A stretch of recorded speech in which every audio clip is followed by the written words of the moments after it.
De volta com o Gazeta Entrevista, está conosco aqui o professor Sávio Maia. Ele é lá do curso de História da Universidade Federal do Acre, também é presidente da Associação dos Docentes.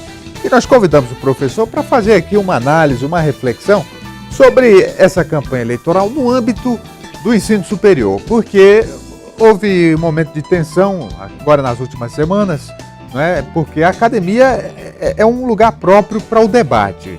E aí, professores com viés esquerdistas, alunos com viés mais conservadores e tal, isso acaba gerando um conflito. Como é que tem sido na Universidade Federal? O senhor que é do curso de História, que é um dos cursos mais engajados ideologicamente, enfim, que avaliação você faz desse processo no âmbito da academia, do ensino superior, professor? Boa tarde. Boa tarde, Rogério. Boa tarde a todos. Primeira coisa a dizer para você, Rogério, que para a população, no geral, que a universidade é um espaço plural. Ali, nós temos cursos nas mais diversas áreas e todo curso que é feito na universidade, ele obedece a um projeto político-pedagógico, que além de ser aprovado nas instâncias internas da universidade, colegiado de curso, depois no Conselho de Ensino, Pesquisa e Extensão, depois no Conselho Universitário, ele é enviado ao MEC e lá ele é analisado e aprovado ou não. Se não aprovado, manda para vir consertar, fazer as recomendações, sim, atender as recomendações, etc. Então lá na universidade, os cursos não saem da cabeça de professor, de um professor ou de um grupo de professores. Eles saem do coletivo. Então cada curso, como eu te disse, obedece esse projeto político-pedagógico. Um curso como o nosso, por exemplo, de História, ali na História é um ambiente extremamente plural. Porque a História, ela lida com temas que são colocados a partir do presente, que tem como suporte o passado, mas assim, você tem especialidades as mais diversas. Tem professor que é especialista em História Antiga, tem professor que é especialista em História Contemporânea, tem outros que são especialistas em Brasil Colônia, outros que são especialistas em Brasil Contemporâneo, e assim por diante. E são pessoas com pensamento diferente, que usam bibliografias diferentes. Então, eu queria registrar muito para a população esse aspecto da pluralidade. Professor, e essa história de que o ensino superior, pelo menos no âmbito da universidade pública, ele tem um viés esquerdista, isso é mito, isso é verdade, né? Aí a gente acaba vendo alguns episódios no calor das eleições, por exemplo, um aluno que entrou com uma camisa de Bolsonaro numa faculdade e quase foi linchado. Só que a gente não estava lá, não dá para você fazer uma avaliação, porque as coisas são muito segmentadas, né? Olha, eu não vou dizer que o Acre seja parâmetro para essa relação, mas eu particularmente não vi ninguém com camiseta do Haddad nessa campanha e vi muita gente com camiseta do Bolsonaro sem ser espezinhado. Então, a campanha do Haddad, inclusive isso deve ter sido refletido na votação que ele teve aqui, que foi uma votação pífia. O Acre é um dos estados que deu proporcionalmente a maior votação ao Bolsonaro, que deu maior votação proporcional ao Bolsonaro. Então, eu vi muita gente com camiseta do Bolsonaro sem ser, digamos assim, inibido, né? Sem ser hostilizado, sem ser inibido a usar aquela camisa, usava com ostensividade. Agora, o episódio, talvez, que me trouxe aqui, é esse de um aluno da História com uma arma, fazer uma foto e perguntar, no domingo à noite, depois de sair o resultado da eleição, com uma camiseta do candidato vencedor, o Bolsonaro, e ele perguntou, e aí, professores, tem aula na segunda-feira? Então, esse já é... Acho que era uma arma de pressão, né? Só que nós estamos trabalhando com a simbologia. Sim. E especialmente com uma simbologia acompanhada de uma expressão que é, e aí, professores, tem aula segunda-feira? Então, esse tipo de expressão, para nós, ele deixa o campo da pilhéria e ele ganha o grave campo de uma ameaça. Agora, esse episódio, ele pode parecer um episódio esporádico, mas outros vêm acontecendo na Universidade Federal do Acre e em outras universidades. Então, em outras universidades onde tinha uma mobilização maior, por exemplo, da candidatura do Haddad, várias delas foram invadidas pela polícia, a mando dos tribunais regionais eleitorais, para investigar se tinha material de campanha, etc.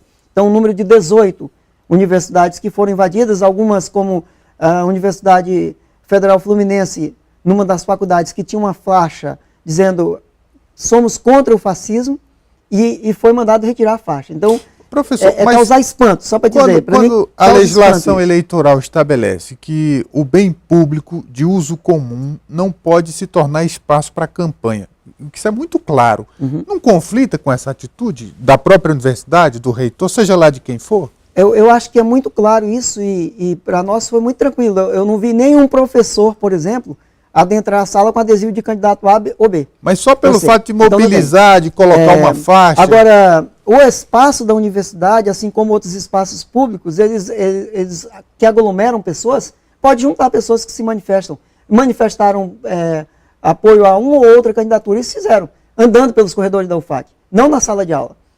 Eu acho que aí a sala de aula é um espaço sagrado que merece ser preservado para refletir aquilo a que se propõe, que eu acho que é a administração de um ensino, de uma pesquisa, de uma extensão pública, gratuita, de boa qualidade, socialmente referenciada, para servir a sociedade. Eu acho que a Universidade Federal do Acre ela tem tido um papel fundamental na melhoria da sociedade acreana, especialmente no que tange ao ensino. Nós tivemos um crescimento extraordinário no ranking de ensino no país, especialmente por causa de uma atuação muito contundente da Universidade Federal do Acre, da Secretaria de Educação Estadual e das Secretarias Municipais de Educação. Então, uma articulação muito emblemática dessas três estruturas de poder para melhorar os rankings da qualidade do ensino no Acre.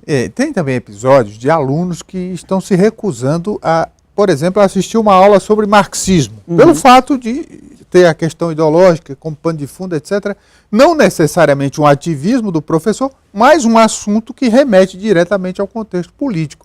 Eu acho, particularmente, que isso é uma falta de maturidade de um aluno que se comporta dessa forma, né? Como é que o senhor vê isso? Que essa nova geração não tem a serenidade necessária para entender o processo político? Eu concordo plenamente contigo, Rogério. Há uma questão óbvia. Se você entra num curso de biologia, você vai estudar mutações, você vai estudar micro-organismos, você vai estudar uma questão muito objetiva, que é a vida se desenrolando. Sim. Então, se você vai para lá com o pensamento de que tudo já estava feito a partir do verbo, você não vai conseguir estudar biologia. Com certeza. A mesma coisa da história, porque, como eu te disse, na história, você vai estudar das primeiras manifestações econômicas da Bíblia até o pensamento neoliberal, passando pelos liberais clássicos, passando pelos socráticos, pelos pré-socráticos, passando pelo... Quando eu falo de liberal clássico, eu estou falando do Adam Smith, estou falando do David Ricardo, estou falando do Stuart Mills, do Robert Malthus. Você vai falar dos teóricos da economia clássica, depois você fala do marxismo, e agora, mais recentemente, você tem que falar do neoliberalismo, cujos papas são o Milton Friedman, são o von Hayek, são pessoas o Olavo de Carvalho entra nessa lista? Ele não entra porque eu acho que a produção bibliográfica dele não tem ainda o escopo de um von Mises, de um Milton Friedman, de um Hayek, que são conhecidos internacionalmente. Ele acabou se tornando um guru dessa nova geração. Só que aí é diferente, eu estou dizendo, no curso de História você estuda todos eles. Você estuda do economista clássico, das primeiras manifestações econômicas na Bíblia, como se produzia trigo, como se produzia cevada, como produzia o sorgo, que tipo de animal criava, até você chegar à economia clássica. Então, você passa pelo curso de História por uma espécie de retrospectiva da história da humanidade. E isso, lá, em todas as disciplinas que estão atribuídas a esses conteúdos, há uma bibliografia, que eu digo para você, é uma bibliografia consagrada na historiografia brasileira e que os professores precisam aplicar. Uma coisa muito prática, todo professor, quando entra na sala de aula, ele dá um plano de curso para o aluno. O aluno tem que a ementa da disciplina não é da cabeça dele, né? A ementa, ela é uma das coisas que não pode ser mudada pelo professor, porque ela é aprovada no MEC. Sim. Então, em todo curso superior, ele tem um ementário. E aquelas ementas são aprovadas. Quando você aprova a ementa, você aprova também um conteúdo programático e uma bibliografia básica. Então, quando você entra para o curso de História, você sabe que você vai estudar com essa historiografia. E todo curso na universidade, como eu te disse, tem um projeto político-pedagógico. Esse projeto político-pedagógico é o que orienta o curso.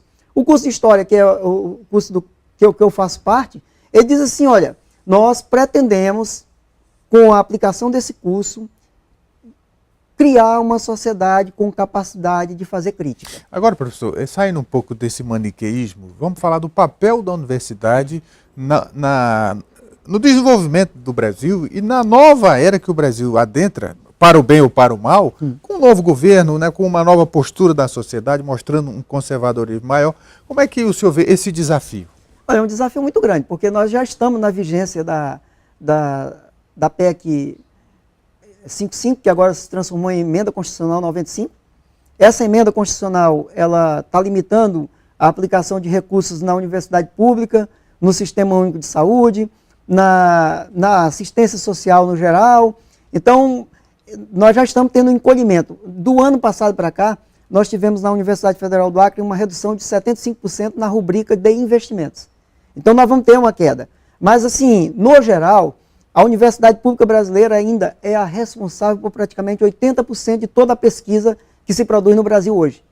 Então, é um serviço extraordinário.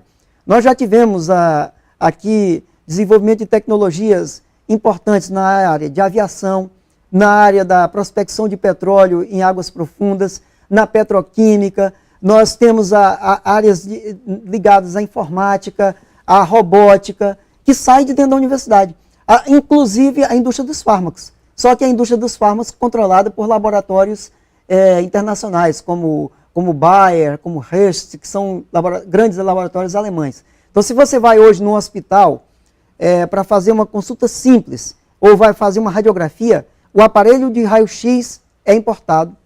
Se o médico te indica uma medicação, a medicação que você vai comprar é importada. Sendo que nós temos no Brasil tecnologia para produzir um aparelho de raio-x, nós temos tecnologia para produzir medicamentos e não estamos fazendo. E essa tecnologia foi produzida pela nossa universidade. Acho que a academia tem um papel importantíssimo e que precisa ser valorizado, independente de visão política e de governo, né? Quer dizer, uma política de Estado valorizar o ensino superior. Professor Sávio Maia, muito obrigado pela vinda. Não há de que eu dizer para você. Fica à vontade. Eu dizer para você que a universidade ela cumpre ainda um outro papel social importante.